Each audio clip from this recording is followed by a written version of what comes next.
The fierce old man said nothing, but still glared at my companion. With his savage eyes and bristling mustache, he was wonderfully like a tiger himself. I wonder that my very simple stratagem could deceive so old a shikari, said Holmes. It must be very familiar to you. Have you not tethered a young kid under a tree, lain above it with your rifle, and waited for the bait to bring up your tiger?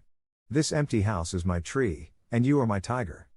You have possibly had other guns in reserve in case there should be several tigers, or in the unlikely supposition of your own aim failing you. These, he pointed around, are my other guns. The parallel is exact. Colonel Moran sprang forward with a snarl of rage, but the constables dragged him back. The fury upon his face was terrible to look at.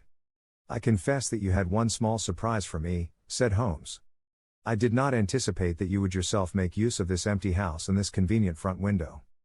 I had imagined you as operating from the street, where my friend, Lestrade and his merry men were awaiting you. With that exception, all has gone as I expected. Colonel Moran turned to the official detective.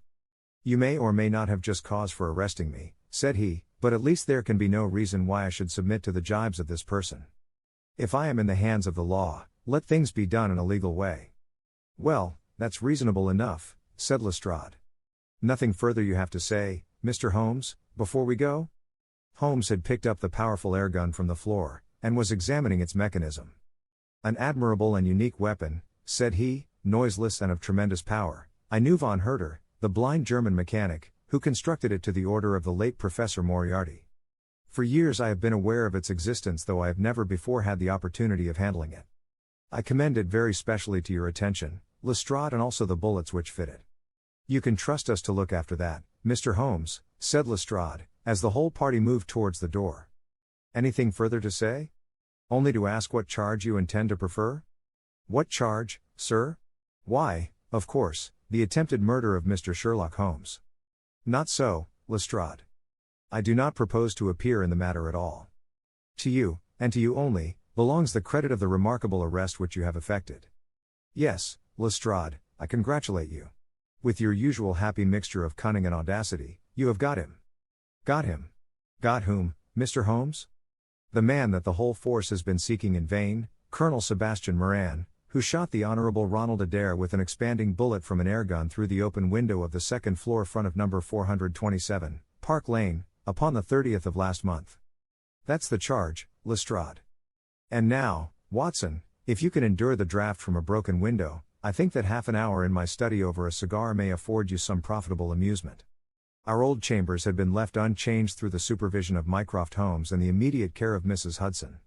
As I entered I saw, it is true, an unwonted tidiness, but the old landmarks were all in their place. There were the chemical corner and the acid-stained, deal-top table. There upon a shelf was the row of formidable scrapbooks and books of reference which many of our fellow citizens would have been so glad to burn.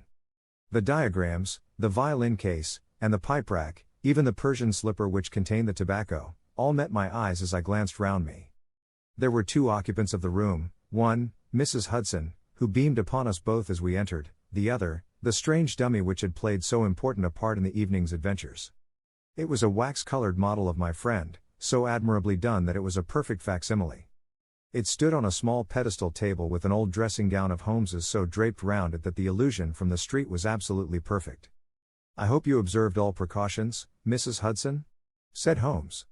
I went to it on my knees, sir, just as you told me. Excellent.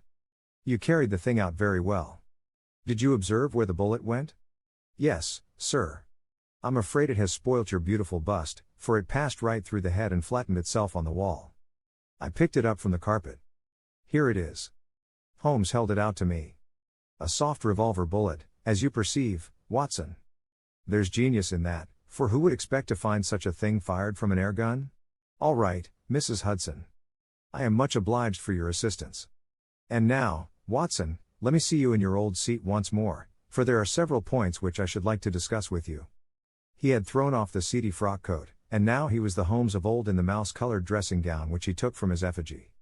The old shikari's nerves have not lost their steadiness, nor his eyes their keenness, said he, with a laugh, as he inspected the shattered forehead of his bust. Plumb in the middle of the back of the head and smack through the brain.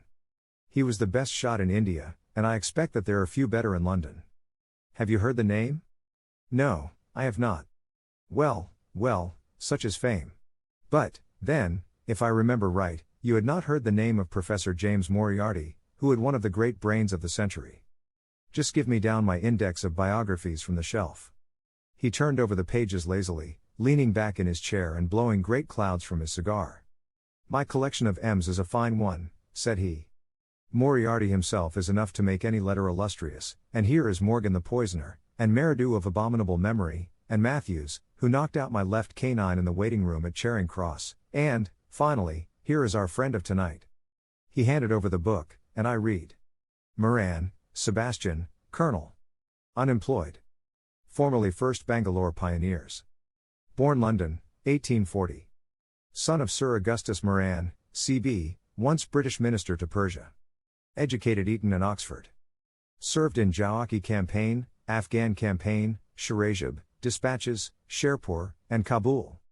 Author of Heavy Game of the Western Himalayas, 1881, 3 Months in the Jungle, 1884. Address, Conduit Street. Clubs, the Anglo-Indian, the Tankerville, the Bagatelle Card Club. On the margin was written, in Holmes's precise hand. The second most dangerous man in London. This is astonishing, said I, as I handed back the volume. The man's career is that of an honorable soldier. It is true, Holmes answered.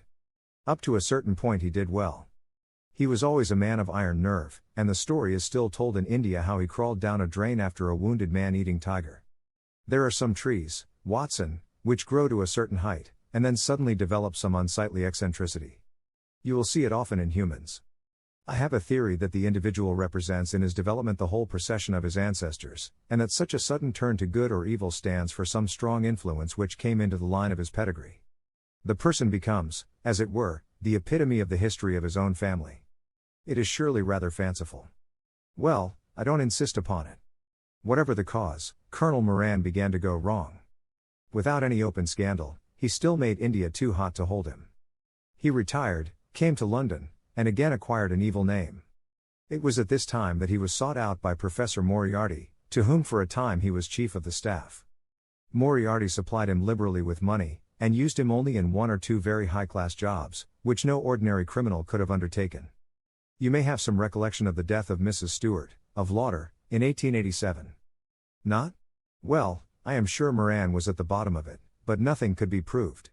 So cleverly was the colonel concealed that, even when the Moriarty gang was broken up, we could not incriminate him. You remember at that date, when I called upon you in your rooms, how I put up the shutters for fear of air guns. No doubt you thought me fanciful. I knew exactly what I was doing, for I knew of the existence of this remarkable gun, and I knew also that one of the best shots in the world would be behind it. When we were in Switzerland he followed us with Moriarty, and it was undoubtedly he who gave me that evil 5 minutes on the Reichenbach ledge. You may think that I read the papers with some attention during my sojourn in France, on the lookout for any chance of laying him by the heels. So long as he was free in London, my life would really not have been worth living. Night and day the shadow would have been over me, and sooner or later his chance must have come. What could I do? I could not shoot him at sight, or I should myself be in the dock. There was no use appealing to a magistrate. They cannot interfere on the strength of what would appear to them to be a wild suspicion. So I could do nothing.